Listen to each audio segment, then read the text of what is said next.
السلام علیکم ورحمۃ اللہ وبرکاتہ۔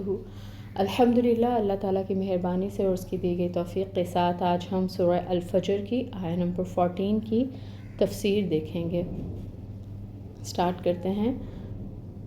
الحمدللہ رب العالمین، الصلاۃ والسلام علی اشرف الانبیاء والمرسلین وعلی آلہ وصحبہ اجمعین، اما بعد فاعوذ باللہ من الشیطان الرجیم، بسم اللہ الرحمن الرحیم۔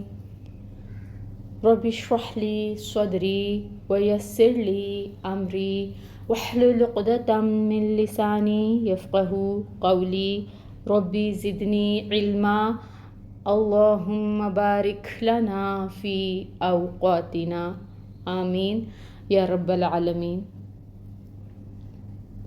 آیہ نمبر 14۔ ان بے شک، ربو کا رب آپ کا، لبالمرصاد البتہ گھات میں ہے۔ بے شک آپ کا رب البتہ گھات میں ہے۔ سب سے پہلے ہم مرصاد کو دیکھتے ہیں کہ اس لفظ کا کیا مطلب ہے۔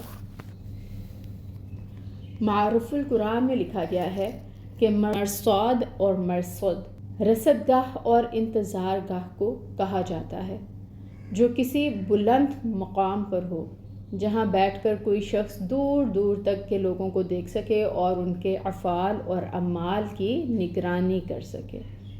مطلب آیت کا یہ ہے کہ حق تعالیٰ ہر انسان کے تمام اعمال اور حرکات و سکنات کو دیکھ رہا ہے اور سب کو ان کی جزا اور سزا دینے والا ہے۔ بعض مفسرین کے نزدیک یہ جملہ ان قسموں کا جواب ہے جو والفجر ولیال عشر میں مذکور ہوئی ہیں، یعنی یہ جواب قسم ہے۔ تفسیر القرآن سے دیکھیں تو اس میں لکھا گیا ہے کہ کسی کے راستے میں اس پر حملے کے انتظار میں بیٹھنا۔ گھات چھپ کر بیٹھنے کی جگہ جس میں بیٹھ کر دشمن پر حملے کا انتظار کیا جاتا ہے، یعنی اللہ تعالیٰ ان کے لیے مقرر کردہ وقت کے انتظار میں ہے۔ جب مقررہ وقت آ پہنچتا ہے تو اللہ تعالیٰ ان کو پکڑ لیتا ہے۔ تفسیر القرآن میں ہے کہ طاق یا گھات ایسی جگہ کو کہتے ہیں جہاں کوئی شخص کسی کے انتظار میں اس لیے چھپا بیٹھا ہوتا ہے کہ جب وہ چیز اس کی زد میں آئے تو اس کے جال میں پھنس جائے۔ گزرنے والا اپنے انجام سے غافل اور بے فکری سے جا رہا ہوتا ہے کہ اچانک شکار ہو جاتا ہے۔ یہی صورتحال اللہ تعالیٰ کے مقابلے میں ان ظالموں کی ہے جنہیں یہ احساس تک نہیں ہوتا کہ کوئی ہستی انہیں دیکھ رہی ہے۔ وہ بڑی دیدہ دلیری کے ساتھ گناہوں میں آگے ہی بڑھتے چلے جاتے ہیں، یہاں تک کہ پھر وہ حد آ جاتی ہے جس سے آگے اللہ تعالیٰ انہیں بڑھنے نہیں دینا چاہتا۔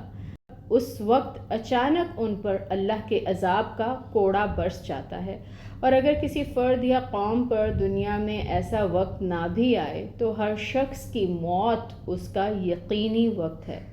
جیسا کہ مجاہد رحمۃ اللہ کہتے ہیں کہ لبالمرصاد کا معنی الیہ المصیر، یعنی سب کو اسی کی طرف لوٹنا ہے۔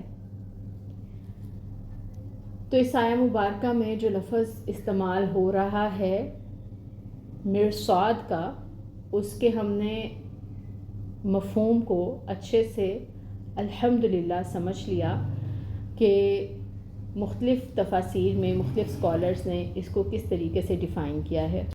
ایک ہی معنی ہے جو الفاظ کی تھوڑی بہت تبدیلی کے ساتھ مختلف اسکالرز نے ڈیفائن کیا، اور پتہ یہ چلتا ہے اس آیہ مبارکہ سے کہ اللہ تعالیٰ سب کے اعمال اور افعال کو دیکھ رہے ہیں، اور اللہ تعالیٰ جب دیکھتے ہیں کہ کوئی شخص اپنی سرکشی میں اور نافرمانیوں میں حد سے تجاوز کر گیا ہے تو اللہ تعالیٰ اس پر عذاب کا کوڑا برسا دیتے ہیں۔ اور اگر آپ دیکھیں دنیا کی زندگی میں کہ کچھ لوگ سرکشی اور نافرمانی میں حد سے بڑھ گئے ہیں اور ان کے اوپر کسی قسم کا عذاب نظر نہیں آ رہا، تو اسکالرس نے کہا کہ موت تو ہر شخص کو یقینی طور پر آنی ہے اور پھر اس کے ساتھ ویسا ہی معاملہ ہوگا جیسے اس کے اعمال ہوں گے۔